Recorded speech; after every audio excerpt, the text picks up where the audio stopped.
Are you in the need for a new family steed? Something to take the kids, the dog, maybe everyone else around with you? Well, you've come to the right place because we're checking out some used family SUVs. We've got the Toyota RAV4, which comes with some clever hybrid technology to dramatically reduce fuel bills. And then we've also got the Honda CR-V, which has a trick up its sleeve with its 7-seater capability, meaning you can take larger groups around with you. But if you are after a used family car, which out of these two should you be checking out? And what kind of features do they offer? Well, in this video, we're going to be checking out what each of these cars have to offer and whether or not you should be choosing them as your next family SUV. The overall feel of the interior of the Toyota RAV4 is dominated by a great sense of build quality, actually. Everything has a nice, robust feel to it. And although this used example is showing some signs of wear and tear, it is a family SUV after all, everything is nicely made and you get a lot of rugged controls that are easy to use on the move or simple to use when you've stopped too.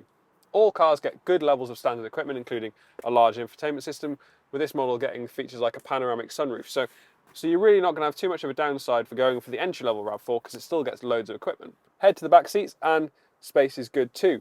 Interestingly, the person sitting in the middle isn't going to feel too shortchanged because the transmission hump isn't too big. So there's still enough room to put your feet down there. And then when you go to the boot, you've got 547 litres in the standard hybrid car. And interestingly, you get slightly more from the plug-in hybrid, which has 580 litres to offer. Sitting up front in the Honda CR-V, it's a similar experience to that you get from the Toyota RAV4. Lots of nice solid controls and lots of good features. It doesn't feel quite as nicely made as the Toyota, but storage is pretty good overall though. So you've got deep cubbies at either sides and a big one in the middle. So all of those looser items you should be able to keep stowed away nice and easily.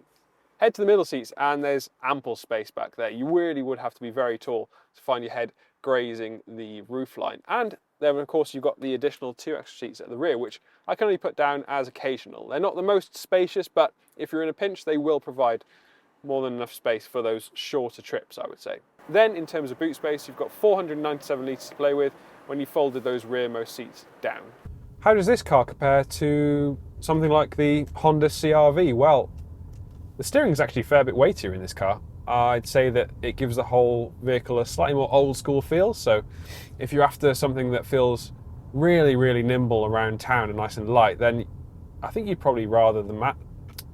So if you're looking for something that feels really nimble and light around town, then I think you'd probably rather the Honda. Even though that has in itself really solid steering, this again feels just heavier and slightly slower. But where the RAV4 really pulls ahead is in terms of efficiency, because given that this car can do around 50 mpg combined thanks to its self-charging regular hybrid setup, it really eclipses the CR-V's more modest 36 to 38 mpg thanks to its petrol engine. Again, you can get the CR-V with a hybrid system and a 2-litre petrol engine at the heart of it, but comparing the two cars that we have today, you're going to want to have this one if you want the best possible fuel efficiency. However, if you're doing longer distances, big trips on the motorway or cross-country jaunts, then the Mazda.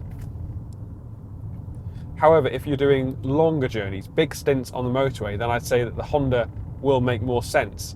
It'll deliver better efficiency over more of the time because when it's operating at higher speeds, that's when the petrol engine is really at its best. In this car, that electric power is mainly used at slower speeds and when you're traveling around town or doing those shorter trips. So if you've got a shorter commute or if you're just frequently dropping the kids off at school or taking them to clubs, then this car will make the most of that electric power during those trips, and it's at those points that you'll get the best possible efficiency. Both cars, however, do well in terms of intuitive features and controls that can be easily used on the move. So I'd say it's actually pretty level in that kind of area. So how does it compare to cars like the RAV4 hybrid? Well, naturally, we're not getting any kind of electrical assistance in this petrol version. You could switch to the hybrid if you wanted that instead. The CR-V feels like the sportier of the two. It's still got nice, solid handling, much like the Toyota. But in contrast, I feel like the whole car is just a little bit more planted and a little bit more involved. Of course, some of that comes from the fitment of a 6-speed manual gearbox in this version, but I think the same would be said of an automatic one if you wanted to get one of those.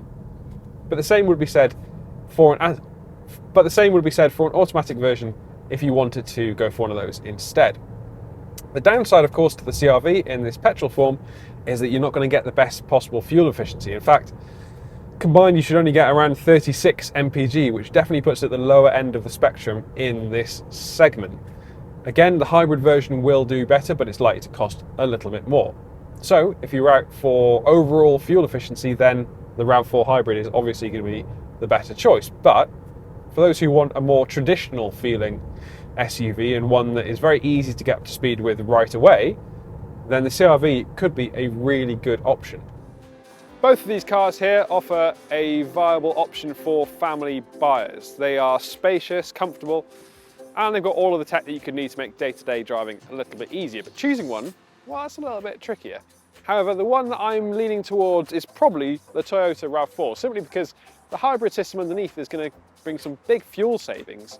And that's where the CR-V really falters, particularly in this petrol alone version. That said, if you do need 7-seater versatility, the CR-V is going to be your go-to choice. But out of the two, it's the Toyota that sits just a little bit above in my rankings. However, if you like either of these cars or you want to check out something completely different, then there are loads of great examples to see today on Cazoo.